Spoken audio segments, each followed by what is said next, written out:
Yo, so guys, and welcome back to a brand new episode of our MotoGP25 Career Mode. Today with episode 6 at the Le Mans Grand Prix. Now, I gotta say, this track is just not my cup of tea, nor coffee, to be honest.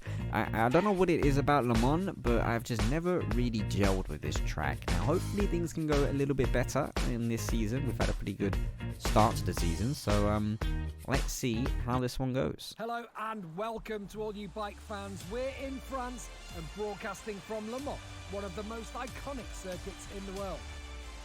Just a few more moments and we'll switch to the starting straight for the Moto3 class race.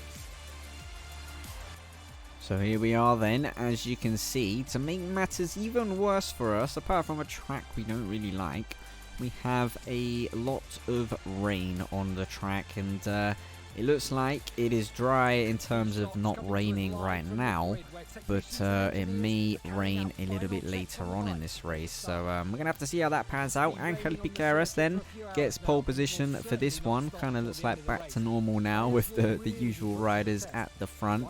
And we got Furusato in second on the Honda Team Asia. And who are we going to get for the third one? Drum roll, please. Luca Lunetta then on the Squadra course. Now, I gotta say, it is cool to see random riders, I suppose, but I would rather these cinematics just kind of show the relevant riders or your rivals. But as you can see in this race, we've got Scott Ogden with the long lap penalty. I wonder what he done, but yeah, maybe he just went into the pit lane. Who knows? But yeah, as you can see, we've had a pretty awful qualifying. P18 for us. I think the qualifying was also wet. And at the start of our Moto3 career, wet weather just weren't it. I don't know if it still is it or not it. I don't know, because I haven't had a wet race in a while. But these first races were difficult in the wet. So let's see how this one goes. I'm feeling hopeful as always, but it's wet, it's Le Mans, so let's have a look then. 5 red lights are on, and 5 red lights are out, and away we go then. A little bit of look at that sliding from Piqueras as he tries to get in front of Furusato. We've had a bit of a shocking start, as you can see in the top right of the screen. We just disappeared, but we were pretty much towards the back, so yeah, we've lost a lot. But Piqueras then is going to keep the lead into turn 1. Look at us diving in there like a wrecking ball. We just slotted in to like the only little bit of open space that there was there. That was unbelievable. But here we go then, dropping down the hill. We have managed to kind of regather to our grid position. We have found a couple positions here, but we're well out wide, so we're going to lose them as we go back up the hill there from La Chapelle. Kind of pushing Peroni here. This is not the weekend we was expecting. We were up there fighting for podiums in Jerez, and now we're, well, fighting for... We don't really know what exactly just yet. It's only the opening lap, but we're currently not on a progression, kind of trajectory with that grid position. And we're on. Oh no, never mind. Now we're 2 positions behind. I was going to say we're still on that grid position, but unfortunately not. But yeah, not been an ideal opening lap. Furusato has took over the lead. If you look at the top left graphic there, over Piqueras as we go back up the inside, and we've touched whoever that is. I don't know who that is. We just took out someone, unfortunately. A little bit unfortunate. I did not mean to do that whatsoever, but it doesn't even look like the stewards are even investigating that, as Peroni then slots back up the inside, and possibly Carpe also going to get us. He has. We go back with the front runners then. Furusato, like I said, has took that. Piqueras, where is he gone? Piqueras has dropped down to 4th then. What has happened to him in that last sector? So we got Bertelli in 2nd, and then we got, I think it's Quiles in 3rd there. So I don't really know what happened to Piqueras. We've missed that on the cameras, but he obviously lost position to Furusato. I'd imagine into that is it garage? Those double rights. And then I don't know where he's lost those other positions, but yeah, we've had a bit of a scruffy as we're, oh god, losing the front end big time down the hill here. But yeah, we've had a very scruffy opening lap there in the Grand Prix. We have managed to find a couple of positions. but it was all very messy, and we obviously took out someone. I don't even know who, unfortunately. So yeah, not great. Not really what we want to do. Obviously, we want to try and race as clean as possible and do the minimum contact as possible. But yeah, like I say, the wet weather is definitely something that I was struggling with in the first part of the, this career mode. I've got a little bit better in the wet in the season that I'm on now. But yeah, this season, like my rookie season, these first races, it was difficult. I was struggling. I didn't know if it was me or the bike or what, but as we can see at the front, Bertele has got the lead. He's kind of forced out for Rosato there, so Killes is going to take advantage of that one and slot himself up into second place. But yeah, we've got a lot of shenanigans going on at the front. And I don't seem to see our main championship run. We've got Rueda there, but he's not exactly in a great position. Just ahead of Kelso.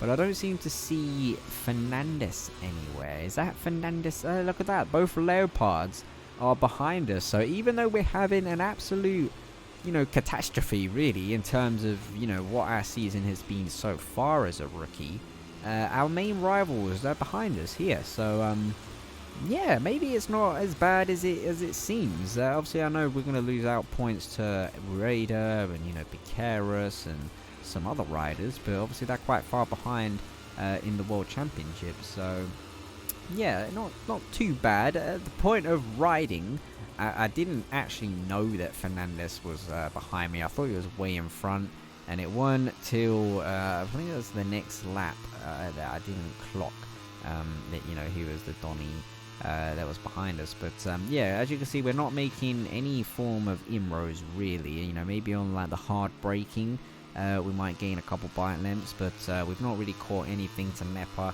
Peroni has just pulled away from us and obviously overtook Nepa. So yeah, our pace is just far from optimal.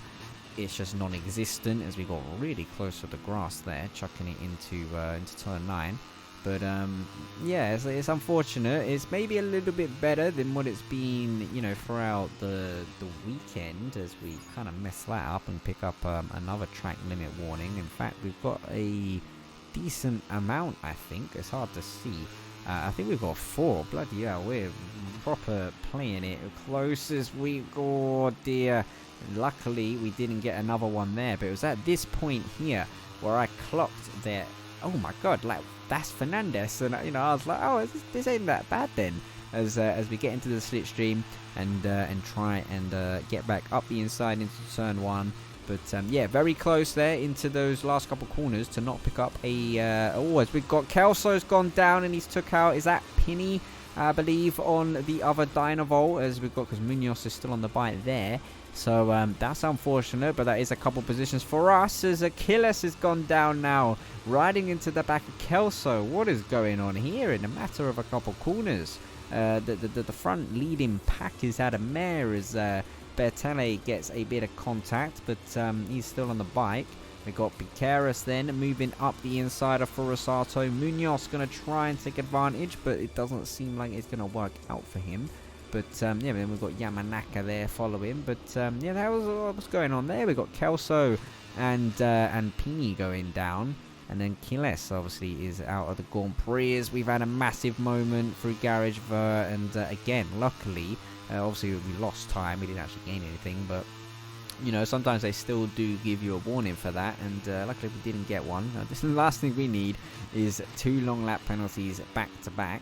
And we're actually in the points now too, so we've got to take that into consideration also. I know it's the wooden spoon, but it is better than nothing. And it looks like we're probably going to lose out to Fernandez now, I would say. Maybe we can still get Buazri into these final last couple corners and try and stay ahead of him, throughout the rest of the Grand Prix or whatever. But I think Fernandez now, he's gone. We just don't have the pace really to catch up to him. But hopefully everyone is a little bit more safer throughout this 5th lap here, the penultimate lap of the Grand Prix. Our pace, is, as you can see in the top right there, it is all over the place in the way. It was really hard to to be consistent like it is in the dry as we get really close to that inside curve. And we're going to line up here to try and get Burazri down the hill, but unfortunately just not close enough, and our bike is moving a lot down into La Chapelle.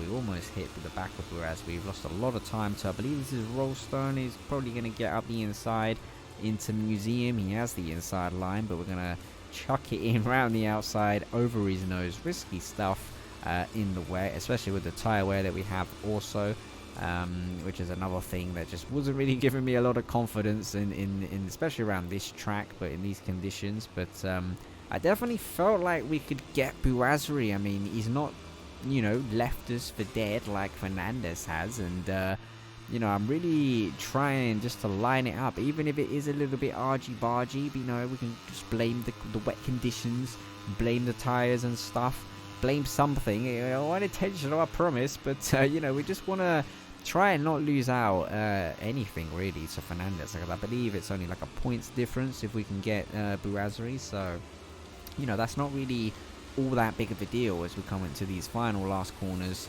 and go back with the front runners just to see what's going on, see if it's all stabilized as we go on to the final lap. We have Betele then, who is going to lead us on to the first corner. Furusato really close to him, looked like he was going to try and maybe line up a move, but he sort of caught up at the wrong time. Piqueras in third, Munoz then in fourth. We got Yamanaka there, I believe that is Lunetta, Foggia, and then I can't quite see who's at the back there. But here we go then down into La Chapelle. Corner that has been causing chaos for everyone, and it's caused chaos now for Kelso and Munoz, who's ridden into, I believe it was the bike of Betele, sorry, not Kelso. Kelso's already crashed in this Grand Prix, now bloody Betele's gone down out of the lead too, which is shocking stuff. So, oh, now we've got a Sniper's down, our teammates down, Cormac's down, another bike's down. Oh dear me, we've got, it's a red flag. We had a Squadra bike down also there, Nepper I believe it was, and we have a red flag. But let's just go back to see, you know, what we were getting up to, because we were trying, like I said, to try and get Burazri, because I felt like we could get him, and this was basically what was happening. We tried to get him through the chicane, didn't really work. We lost out all these positions. We've kind of done a little bit of an undercut on them, and managed to kind of, well, at least get the Leopard. We've got obviously the Rollstone up the inside, and this is pretty much where the red flag come out. So I suppose it's a good thing that red flag come out, because it made us keep you know, those positions to the riders that just overtook us, and then we obviously got P12 out of it. So not too bad, but not too great. And actually, I don't think it was Pini that crashed earlier on, because Pini is in 7th. So sorry for that. I don't actually know who crashed with Kelso. But yeah, Betele has... okay. So Betele has won the race, even though he crashed. Furusato in 2nd and Piqueras in 3rd. Now obviously with the red flag it goes back, I think, to the previous sector or something. I'm not really too sure. This is very confusing for me, because you've got Yamanaka in 4th, Lunetta's in 5th, and Foggia's in like 6th. It's very confusing for me. I don't actually know what is going on there. Someone will have to explain that to me in the comments, because I was very confused at the time of when I done the race and I saw Betele won. And I was like, well, how's that happen then? Because, you know, he crashed. And then what about the other riders? Like, you know, I just didn't understand. But in terms of the championship, as you can see, 27 points. We've only lost 2 to Fernandez. And that's not that bad, you know, considering where I thought that he was at the front and that we was at the back and was going to lose, you know, a hell of a lot of points. But yeah, it wasn't that bad at all.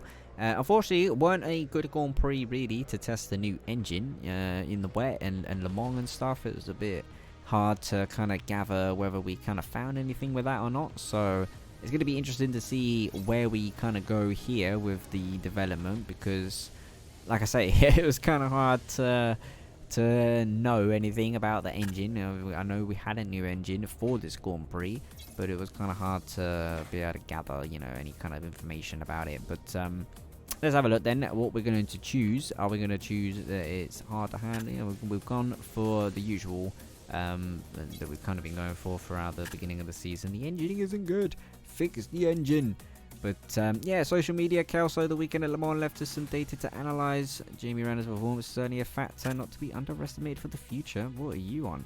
I'm pretty sure my result was definitely something to not look at, especially for data. But yeah, guys, that was the end of the Le Mans Grand Prix. As you can see, next episode, round 7, is going to be this Silverstone Grand Prix. Hopefully it goes a little bit better than that one. So yeah, leave a like, subscribe, and I'll see you with a brand new episode very soon.